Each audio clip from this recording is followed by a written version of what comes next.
तो पर्सनॉलिटी सपूर्ण दो के पहले एग्जांपल कितने हो गए थे पूरी? लास्ट में एग्जांपल मैंने करवाया था उदाहरण नंबर 13, एग्जांपल नंबर 13 ही करवाया था ना, 13 ही हो गए थे पूरा। 13 एग्जांपल थे सपूर्ण दो के पहले, 12 और 13 लास्ट में 2 एग्जांपल लिया था। तो पर्सनॉलिटी सपूर्ण 3 का परिचय उच्चतम और निम्नतम, ठीक है। ये पॉइंट है, इन सभी पॉइंटों को अपन ग्राफ में समझेंगे। देखो पहला पॉइंट है कार्तिक बिंदु, कार्तिक बिंदु जिसको सी से डिनोट करेंगे, सी से डिनोट करेंगे ग्राफ में। सी का मतलब कार्तिक बिंदु होगा, हाँ क्रांतिक बिंदु, ठीक है। अब मेरी बात सुनना, क्रांतिक बिंदु को अपन सी से डिनोट करेंगे, ठीक है। अब सुनना, तो स्थानीय उच्चतम बिंदु है। देखो 4 तो स्थानीय लिखे मैंने और 4 निरपेक्ष लिखे, ठीक है। अब 4 स्थानीय में कौन कौन से हो गए? 4 स्थानीय में 2 स्थानीय उच्चतम और 2 स्थानीय निम्नतम हो गए। 4 निरपेक्ष में 2 निरपेक्ष उच्चतम के 2 हो गए, 2 निरपेक्ष निम्नतम के हो गए। किस किस के हो गए सुनो, स्थानीय उच्चतम बिंदु, स्थानीय उच्चतम मान। स्थानीय उच्चतम बिंदु होता है x का मान, सुनना ध्यान से, ग्राफ में पता लग जाएगा बाकी आपको। ये कहलाते हैं x के मान। किसके मान कहलाते हैं? x के मान।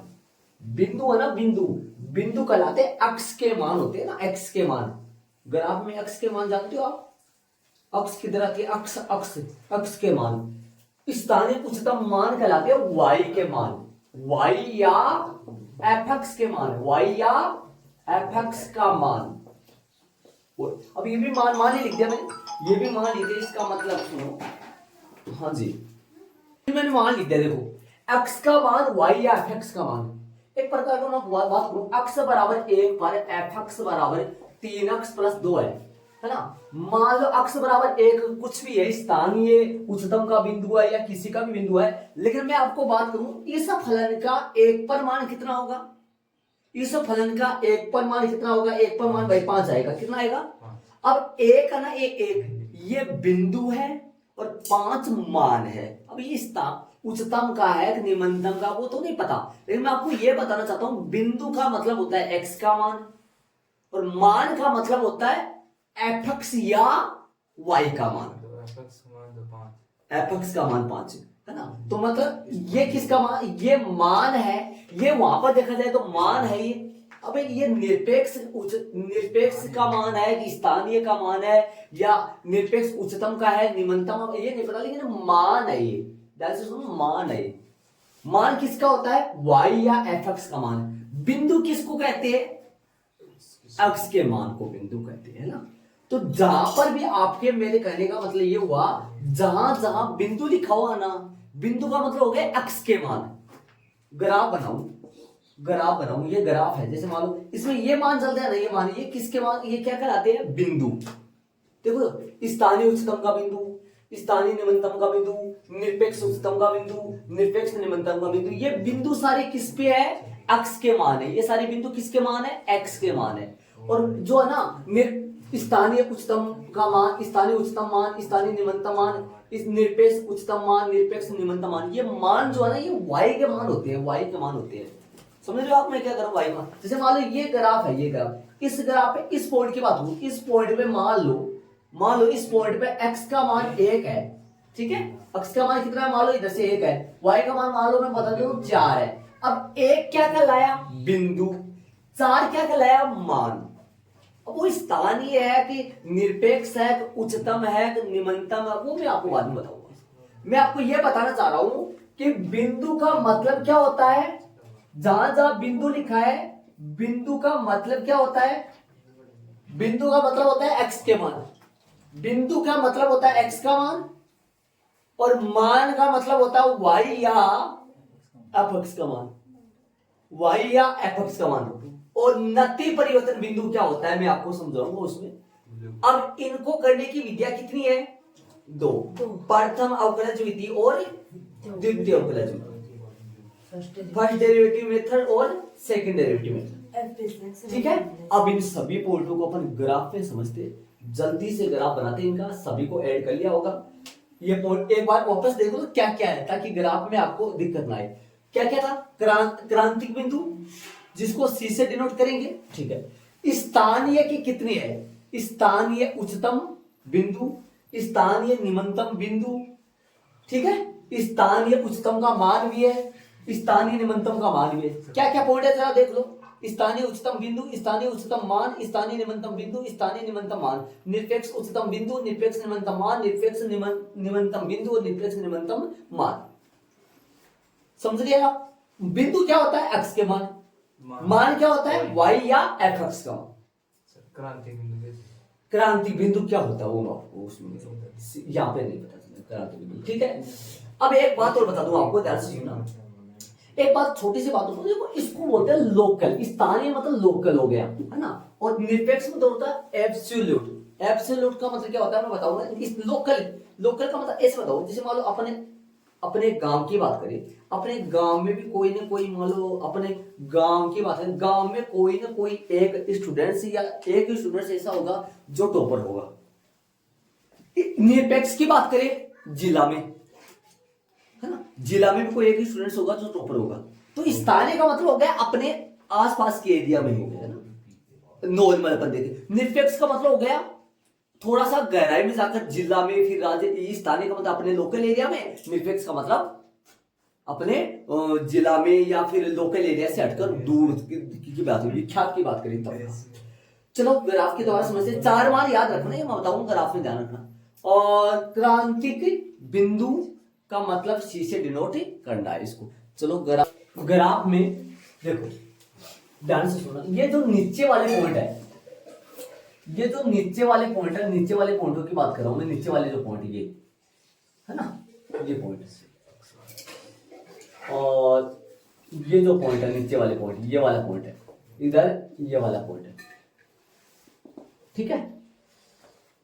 चलो ये वाला पॉइंट मैं मान लेता हूं, ये वाला पॉइंट है C1, ये वाला पॉइंट है C2 और ये वाला पॉइंट है C3, जो अपन वहां चला था क्रांतिक बिंदु, जिसको सी से डिनोट करने के लिए बोल रहा था मैं।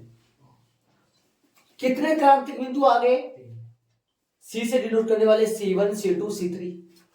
ये वाला पॉइंट है C4 और ये वाला पॉइंट है C5। ये क्रांतिक बिंदु है। कौन सी बिंदु है? क्रांतिक बिंदु है ना, ये क्रांतिक बिंदु है। ये सारे क्रांतिक बिंदु है। कितने क्रांतिक बिंदु हो गए? 5। सी से डिनोट, बहुत सारे सी थे, 1 2 3 4 5 लगा दिया हमने, है ना, ठीक है। C1 पर फलन का मान कितना आएगा? बात करूं मैं, x का मान कितना आया? C1। C1 का मतलब 1 हो सकता है, 2 हो सकता है। x2 का मान कितना है? यहां पर मान लो ये कितना है, C2 का मान कितना है? लगभग ये 1 2 3 4, मान लो संख्या, कोई संख्या चलेगा, C1 C2 C3 4, इनकी जगह कोई संख्या आएगा। और ये x के मान है तो y के मान है, ये जो मैंने मान लिखे x के मान है या फिर y के मान है? ये जो मान C1 C2 C3 x के मान है, किसके मान है? x के मान। और x C1 पर इधर फलन का मान भी तो होगा, कुछ होगा ना, वो क्या होगा? FC1। फलन का मान क्या होगा? FC1। FC1 कैसे होगा भाई? x फलन में यदि x की जगह C1 रखूंगा, जैसे फलन में एक की x की जगह 1 रखा था, आया कितना था जस्ट पहले? 5 आया था ना, 5। तो C1 मतलब है 1 x का मान, और जो 1 रखने से फलन का मान कितना आया था? 5। वो कौन है? FC1, है ना। और इसको मैं थोड़ा बारीकी से नीचे बढ़ा दूंगा, थोड़ा सा ध्यान, इधर मेरे को ज्यादा चाहिए था ना। बोलो बोलो, C2 पर फलन का मान कितना आएगा? C2 पर फलन का जो मान आएगा वो कौन आएगा? FC2 आएगा। थोड़ा सा इधर, कोई बात नहीं, जो भी है जैसे FC2 हो गया, ठीक है। और बात करेंगे किसकी? हाँ, ये मैं ऊपर लिख देता हूँ यहाँ C1, और इसकी बात यहाँ तक आएगा कि करीबन, देख लो बारीक इधर उधर हो तो थोड़ा सा गए ना, थोड़ा सा लाइन ऊपर से कर देता हूँ इसको, आप स्केल से मैच कर लेना इस चीज को, ठीक है। ये कितने पे जा रहा है? ये अपना ये पॉइंट कौन सा आ रहा है? ये पॉइंट FC2, FC2 ठीक है। C2 पे फलन का मान कौन है? FC3। चलो ऊपर बताओ, ऊपर की बात करूंगा, ऊपर की बात करूंगा। ये इसका फलन का मान कितना है FC4, और इस पे फलन का मान कितना है, इस पे जो फलन का मान है वो कितना है FC5। ये फलन का मान हो गया। अब गौर करना, ध्यान से देखना। हाँ भैया ध्यान देना, गौर करना। जब तक मैं आपको ये बता रहा हूं तब तक आप दाएं बाएं नहीं देखें, किसी भी चीज पे एक्टिव, पूरा एक्टिव याद रहे। ध्यान आ जाओ, ध्यान दो। अब यहां से मैं बताऊंगा आपको। अब ये जो नीचे नीचे है, जो इनको मैं ऐसे बोल सकता हूं, जैसे ये ऊपर जो ग्राफ जा रहे हैं ऊपर, इनको मैं पहाड़ बोल सकता हूं। ये पहाड़ वाले ग्राफ हो गए, ऊपर हो रहा है पहाड़, और ये जो ग्राफ है खाई वाले ग्राफ हो गए, इनको अपन बोलते हैं खाई वाले। ये खाई है और पहाड़। खाई अपने पास, खाई वाले ग्राफ 3 है और पहाड़ वाले ग्राफ मैंने 2 बनाए हैं। जो खाई वाले है वो निमनतम बोलेंगे, खाई वाले जो है निमनतम बोलेंगे। निमनतम है, ये निमनतम है। कितने निमनतम के ग्राफ 3 है। और पहाड़ वाले उच्चतम बोलेंगे। ध्यान से सुना, उच्चतम। तो निमनतम उच्चतम, निमनतम तो 3 है, उच्चतम तो कितने है। अब यहां से मैं बात करूं, जो अपने क्रांतिक बोले, जो क्रांतिक बिंदु थे, वो क्रांतिक बिंदु कौन कौन आ गया अपने पास। क्रांतिक बिंदु आ गया C1, C2, C3, C4 और C5। ये अपने क्रांतिक बिंदु आ गए। ये सारे क्रांतिक बिंदु है। आप बोले थे ना क्रांतिक बिंदु क्या होते हैं, वो ये होते हैं क्रांतिक बिंदु। सभी अक्ष के मान, इन क्रांतिक बिंदु में से कुछ तो स्थानीय उच्चतम के बिंदु बन जाएंगे और कुछ स्थानीय निम्नतम के बिंदु बन जाएंगे, बढ़ जाएंगे डिवाइड। साफ साफ नजर आ रहा है। स्थानीय उच्चतम के बिंदु कौन कौन से, स्थानीय निम्नतम के बिंदु कौन से, तो इसमें छटनी करती जाए। तो इनमें छटनी अपन करेंगे, तो इनमें स्थानीय उच्चतम के बिंदु, स्थानीय उच्चतम के बिंदु, मान नहीं बता रहा मैं, बिंदु स्थानीय उच्चतम के बिंदु लगाए। स्थानीय उच्चतम के बिंदु है C4 और C5, C4 और C5। ध्यान से गौर से सुनना। इसी में छटनी कर दूं मैं, बच गए वो किस में चले जाएंगे, स्थानीय निम्नतम के बिंदु। स्थानीय निम्नतम के बिंदु जो आ जाएंगे कौन, C1, C2 और C3। क्रांतिक बिंदु F1, FC1, क्रांतिक बिंदु x के मान, F नहीं आएगा क्रांतिक बिंदु में, F नहीं बोल सकता, x के मान होते क्रांतिक बिंदु। F के नहीं बोल सकते, क्रांतिक बिंदु। बिंदु मतलब x के मान, मान मतलब y या fx के मान। F लगाने का मतलब हो गया, ध्यान रहे। अब समझ गए ये बात। क्रांतिक बिंदु कितने आए, 5, जिनमें से 2 तो गए स्थानीय उच्चतम बिंदु में, 3 गए स्थानीय निम्नतम बिंदु में। ठीक है, कोई बात नहीं।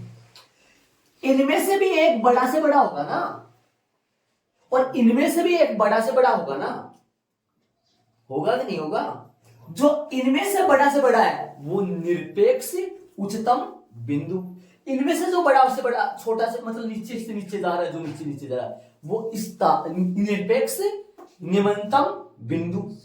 अरे इनमें से देखो, ये क्रांतिक बिंदु सारे हैं। इनमें से क्रांतिक बिंदु में से कुछ निम्नतम के है और कुछ स्थानीय। कैसे लिख दिया, सॉरी स्थानीय नहीं है, सॉरी क्या लिख दिया, उच्चतम और निम्नतम के आएंगे ना, उच्चतम और निम्नतम के आएंगे ना, उच्चतम और निम्नतम के आएंगे, उच्चतम और निम्नतम के है ना, उच्चतम और निम्नतम। अब इनमें से जो बड़ा से बड़ा होगा वो कौन सा होगा, निरपेक्ष वाला। इनमें से जो छोटा से छोटा होगा वो कौन होगा, स्थानीय वाला। इनमें से जो बड़ा से बड़ा होगा वो कौन सा होगा, इनमें से जो बड़ा से बड़ा उच्चतम का कौन सा, निरपेक्ष का। इनमें से तो ये तो देखो, ये क्रांति बिंदु कितने हो गए, 5 में से 2 तो हो गए उच्चतम के और 2 हो गए, 3 हो गए निम्नतम के। ठीक है, अब इनमें से मैं कहां से करूं इनका डिवाइड, इनको यहां पे कर दूं। देखो उच्चतम बिंदु में से 2 तो हो गए स्थानीय उच्चतम का बिंदु और स्थानीय निम्नतम का बिंदु। इनमें से स्थानीय उच्चतम का सबसे उच्चतम कौन है, C4, ये है ना, ये वाला हो गया सबसे, C4 हो गया। तो C4 क्या कहलाएगा, C4 कहलाएगा अपना इस सारी स्थानीय उच्चतम बिंदु होगी, सही सारी स्थानीय होंगी ये सारी। हाँ सही है, वो लिखा था, सही लिखा था, सारी स्थानीय होंगी, इनमें से जो बड़ा होगा वो हो जाएगा फिर, सारी स्थानीय होंगी, सही लिखा था मैंने, जो लिखा था स्थानीय के होंगे सारे। ठीक है, इनमें से जो होगा वो आएगा फिर। चले अब बताओ, अब इनमें से बड़ा से बड़ा कौन है? इनमें से जो इनमें से बड़ा से बड़ा कौन है? उच्चतम में बड़ा से बड़ा कौन है? वो आ जाएगा, यहीं से स्टार्ट हो, यहीं से लिख दो ना, निरपेक्ष निरपेक्ष उच्चतम बिंदु, निरपेक्ष उच्चतम बिंदु बोलो, C4 है ना। और इनमें से जो ये पहाड़ वालों में सबसे ऊंचा पहाड़ होगा और खाई वालों में सबसे नीचे खाई होगी, है ना। तो निरपेक्ष निरपेक्ष निम्नतम बिंदु बोलो, लिख दो, बोलो कौन से? स्थानीय, देखो ये क्रांति बिंदु, क्रांति बिंदु में कुछ तो स्थानीय उच्चतम के बिंदु बन गए, कुछ स्थानीय निम्नतम के बिंदु बन गए। ठीक है, उच्चतम के बिंदु होते हैं भाई ऊपर वाले पहाड़ वाले जो ग्राफ है वो सारे आ जाएंगे, निम्नतम के मतलब खाई वाले जो सारे आ जाएंगे। पहाड़ वाले में 2 चल रहा था, खाई वाले में कितने चल रहा था? 3। ये स्थानीय के हो गए। अब इनमें से भी सबसे बड़ा से बड़ा होगा, इनमें से सबसे बड़ा से बड़ा कौन है भाई? C4 है, तो यहां जाएगा कौन है? C4। इनमें से छोटा से छोटा भी होगा, जैसे मान लो सबसे नीचे जो खाई है वो, उनमें से कौन है? C2। ये अब मैं आपको, अब मैं ध्यान से सुनना, अब इसके बाद में मान की बात, अब मैं बात करूंगा मान की बात। शायद दिमाग लगा लो, बिंदु सारे हो गए, मैंने जो पीछे लिखवाए थे वो बिंदु सारे हो गए ना, बिंदु सारे हो गए। अब मैं लिखूंगा स्थानीय उच्चतम के मान और स्थानीय निम्नतम के मान, ऐसे सेम, है ना। अलग पेन से लिख तो मान आपको दिखाई दे रहे हैं, मान का मतलब क्या हुआ? x का मान फलन में रखने से जो आता है वो, मान का मतलब होगा y का मान या fx का मान। तो यहां क्या लिखूंगा? स्थानीय उच्चतम मान, y के मान या fx के मान। इधर लिखूंगा स्थानीय निम्नतम मान। बोलो भाई मान क्या क्या लिखूं, बताओ। स्थानीय उच्चतम के बिंदु कौन कौन है? C4 और C5। C4 पे फलन का मान, C4 पे फलन का मान FC4। अरे मैं C4 का मतलब, C4 का मतलब x का मान होगा, फिर y का मान होगा, ध्यान दो। C4 का मतलब होगा x की वैल्यू आएगी। x की वैल्यू कितनी का आ सकती है? बताओ लगभग कितनी का आ सकती है भाई? ये 1 2 3 आ सकती है ना। x का मान C4 का मतलब हो गया 3, जो x का मान ही है ना, x का मान है। और f मान लो फलन है ना, फलन ये चल रहा है, मान लो ये फलन चल रहा है, तो बताओ 3 पर इस फलन का कोई ना कोई मान तो आएगा ना। 3 पे फलन का मान 9 11 हो गया, कितना हो गया? 11 हो गया। अब ये 3 क्या कहलाता है? 11 क्या कहलाता है? 3 तो हो गया बिंदु, 11 हो गया मान। और 3 बिंदु किसका? 3 बिंदु ये C4 मान है, तो स्थानीय उच्चतम का बिंदु कितना हो गया? 3। स्थानीय उच्चतम का मान कितना हो गया? 11। ऐसे ये संख्या आएगी, कोई ध्यान दे इस बात का। तो स्थानीय निम्नतम का मान बताओ मेरे को, एक और लिखो इसमें, है ना, FC5। समझ गए होंगे? इधर बताओ नीचे निम्नतम में बिंदु बताओ, मान बताओ। FC1 कहाँ है? FC1 ये बिंदु रहा, इसमें मान इधर जाने पर देखने से पता लग जाएगा। और इधर FC2 और FC3, और इधर बता दो इनमें से कौन आएगा? इनमें से स्थानीय उच्चतम मान, इस निरपेक्ष का मतलब क्या होता है? जो पहाड़ है उनमें से भी निरपेक्ष उच्चतम बिंदु, पहाड़ में से भी सबसे ऊंचा पहाड़, समझ रहे हो क्या? हाँ, निरपेक्ष उच्चतम मान और निरपेक्ष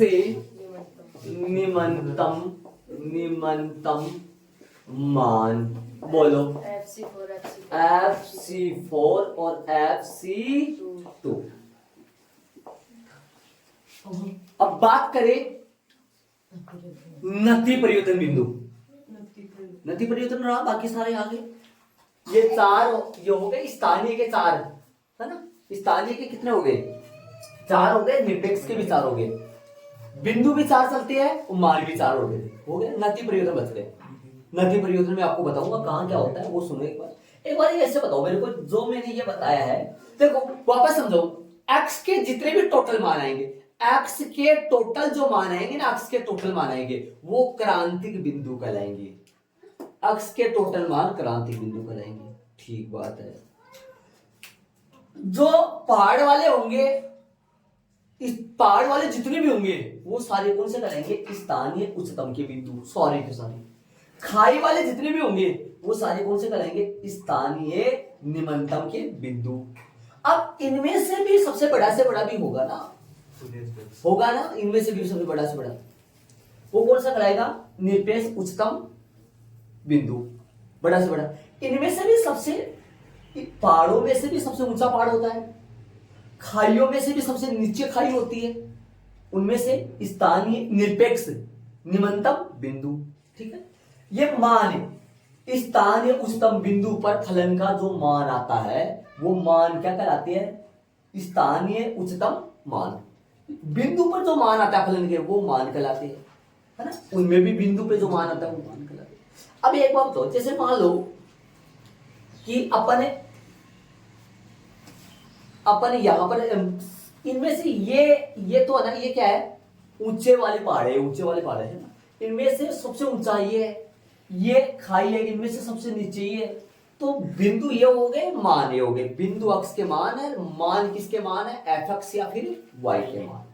ठीक है, अब मैं आपको इनमें से एक पहाड़ वाला आलेख अलग लेकर और एक खाई वाला आलेख अलग लेकर, मतलब एक उच्चतम का अलग लेकर और एक निम्नतम का अलग लेकर मैं आपको, ये तो ग्राफ के द्वारा देख लिया अपन। अब ग्राफ तो वहां चलेगा नहीं, अपने ग्राफ के द्वारा नहीं देखना, अपन तो वैसे देखना है। तो आप प्रथम अवकलज विधि क्या है, द्वितीय अवकलज विधि क्या है, इनमें से एक एक लेकर फिर एग्जाम्पल अपन करेंगे। ठीक है, ये नति परिवर्तन विधि वहां समझाऊंगा मैं आपको, उसमें बता पाऊंगा, यहाँ नहीं बता पाऊंगा। ठीक है, तो ये जितना है इतना ऐड जरूर करें, आगे अपन चलेंगे। अब मैंने स्थानीय उच्चतम अलग लिया, स्थानीय निम्नतम अलग लिया। उच्चतम का पहाड़ वाला, मतलब जो पहाड़ वाले कितने बनाए थे मैंने, जो ऊपर से ऐसे जा रहे थे वो कितने थे? दो में से एक को ले लिया, और ये वाला खाई वाले कितने ले लिया मैंने? एक। अब देखना बोर्ड पे ध्यान देना। अब मैं आपसे बोलूं कि इस बिंदु के ऊपर ये बिंदु है, इस पे स्पर्शरेखा ये जा रही है। इस बिंदु के ऊपर, अब गौर करके सुन लेना बातें, इस बिंदु के ऊपर एक बार ये बिंदु जा रही है, इसमें स्पर्शरेखा ऐसे जा रही है। इस बिंदु के ऊपर एफ डैश अक्ष कैसा आएगा? 0। बताया था मैंने आपको, और मैं फिर बता देता हूं। ये स्पर्शरेखा एक्स अक्ष के समांतर है, तो एक्स अक्ष के समांतर है तो फिर एक्स अक्ष के साथ 0 डिग्री का एंगल बनाएगी। तो tan 0 क्या आता है? 0। tan 0 का मतलब क्या होता है? tan थीटा क्या होता है? स्पर्शरेखा की परवलता। tan थीटा को क्या बोलते हैं? dy upon dx। इसी को क्या बोलते हैं? एफ डैश अक्ष बोलते हैं। तो dy अपॉन dx या एफ डैश अक्ष का मान यहाँ 0 आएगा। समझ रहे हो मैं क्या कर रहा हूं? और इस बिंदु पे बताओ मेरे को, इस बिंदु पर स्पर्शरेखा ऐसे खींची जाएगी, बोर्ड पे देना। इस बिंदु पर स्पर्शरेखा ऐसे जाएगी ना ऐसे। यहाँ पर कोण कितना होगा? थीटा जो होगा, ये थीटा कितना होगा? थीटा होगा ये 0 डिग्री से बड़ा ना 90 डिग्री से छोटा। समझ रहे हो मैं क्या कर रहा हूं? यहाँ पर जो थीटा होगा, ये थीटा बड़ा होगा किससे? 90 डिग्री से। और 0 से क्या होगा? ये छोटा होगा किससे? छोटा होगा किससे? 90 डिग्री से। और 0 से क्या होगा? बड़ा। ठीक है, 90 डिग्री से छोटा होगा और 0 से बड़ा होगा, तो प्रथम चतुर्थांश में आएगा। यहाँ पर जो tan थीटा आएगा, वो धनात्मक आएगा। एफ डैश अक्ष यहाँ के आने वाला है 0 से बड़ा। समझ रहे हो मैं क्या कर रहा हूं? एफ डैश अक्ष यहाँ के आने वाला 0 से बड़ा, और ये अपना पॉइंट है, ये अपना पॉइंट है ना, ये अपना पॉइंट मैं मान लेता हूं। इसको सी क्या मान लू मैं? करीबन इसको मान लेता हूं। सी क्या थे ऊपर? वो 4 और 5 थे। समझ रहे मैं क्या कर रहा हूं?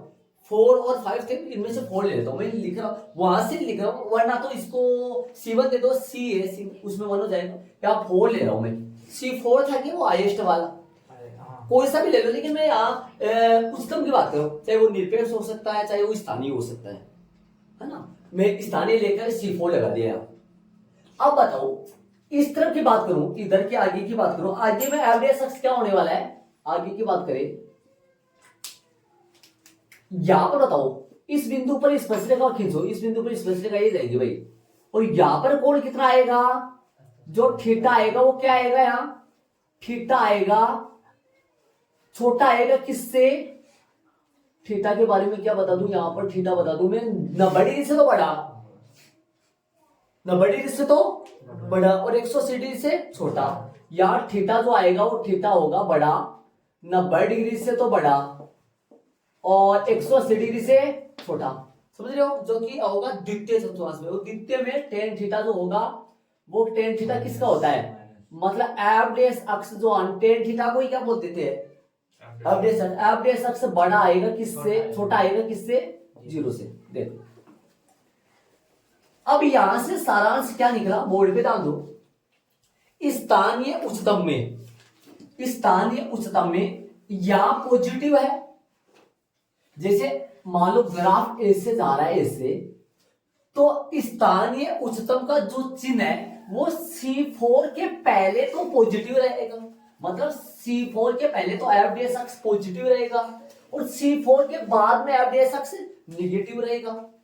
पॉजिटिव कैसे, एवरेज अक्ष 0 से बड़ा, 0 से बड़ा पॉजिटिव होता है, धनात्मक बोलते हैं, और 0 से छोटा ऋणात्मक बोलते हैं, निगेटिव बोलते हैं। तो यहां पर मैं क्या लिखूंगा, स्थानीय उच्चतम, स्थानीय उच्चतम में एवरेज अक्ष का चिन्ह, एवरेज अक्ष का चिन्ह कहां से किससे किसमें बदल जाता है, एवरेज अक्ष का चिन्ह प्लस से माइनस में बदलता है, प्लस से माइनस में बदलता है।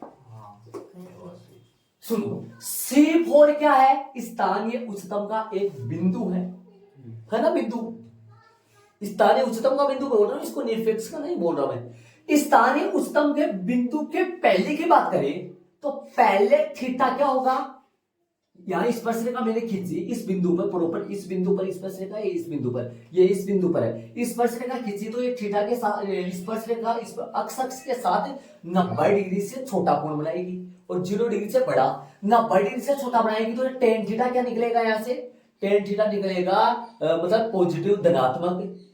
टेन थीटा को क्या बोल देते हैं, एवरेज अक्ष, एवरेज अक्ष होगा 0 से बड़ा।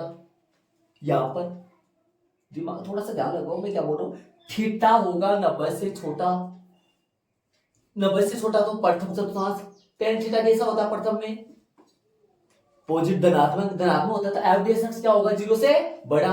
और इसके आगे की बात करें तो यहां पर स्पर्शरेखा खींचूंगा तो यहां थीटा क्या होगा, 90 से तो बड़ा और 180 से छोटा। द्वितीय चतुर्थांश में, द्वितीय में टेन कैसा होता है, निगेटिव होता है, निगेटिव का मतलब क्या हुआ, एवरेज अक्ष 0 से छोटा, तो एवरेज अक्ष यहां धनात्मक होगा मतलब प्लस आएगा, एवरेज अक्ष यहां ऋणात्मक होगा, तो स्थानीय उच्चतम में एवरेज अक्ष का चिन्ह प्लस से माइनस में बदलता है,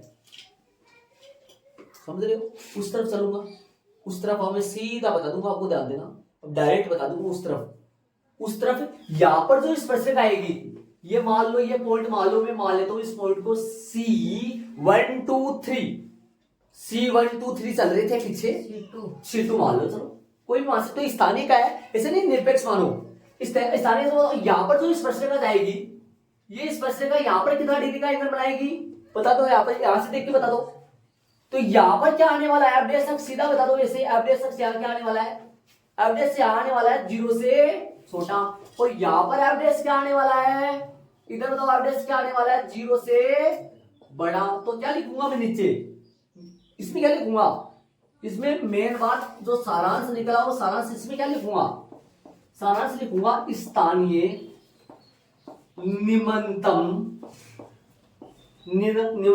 में एवरेज अक्ष का चिन्ह, एवरेज अक्ष का चिन्ह माइनस से प्लस में बदलता है, माइनस से प्लस में बदलता है। स्थानीय उच्चतम, देखो उच्चतम है ना, ऐसे ट्रिपली ऐसे याद कर लो, उच्चतम है उच्चतम है तो उच्चतम बड़ा, उच्चतम तो स्टार्टिंग में बड़ा जाके फिर धीरे धीरे इस माइनस में जाएगा। निम्नतम, निम्नतम मतलब कम, माइनस, माइनस आकर फिर प्लस में बदलेगा। ये बात आपको सवालों में यूज करना पड़ेगा, सवालों में यूज करना है। और यदि अब मैं सारांश लिख दूं, लास्ट सारांश आएगा, यहां से सारांश लिख दूं, देखो ध्यान से सुना। स्थानीय, देखना स्थानीय उच्चतम है ना, ये बात मैंने यहां पे भी लिखी थी। स्थानीय उच्चतम, स्थानीय उच्चतम का मतलब हो गया एफ डैश अक्ष का चिन्ह है, एफ डैश अक्ष का चिन्ह है।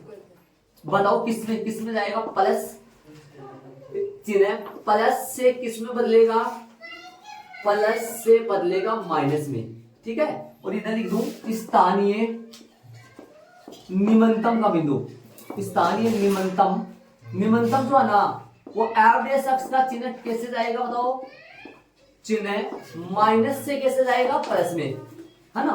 और नति परिवर्तन बिंदु जो आपको मैंने अभी बताया नहीं था, अभी नति परिवर्तन बिंदु, नति परिवर्तन बिंदु ये कैसे जाएगा, एफ डैश अक्ष का जो चिन्ह है ना, चिन्ह वो नहीं बदलेगा, चिन्ह क्या होगा, वो नहीं बदलेगा, मतलब वो नहीं बदलता है। ये चला जाएगा प्लस से प्लस में जाएगा और माइनस से माइनस में जाएगा, मतलब नहीं बदलता है। यहाँ लिख दूंगा मैं नहीं बदलता है, नहीं बदलता है।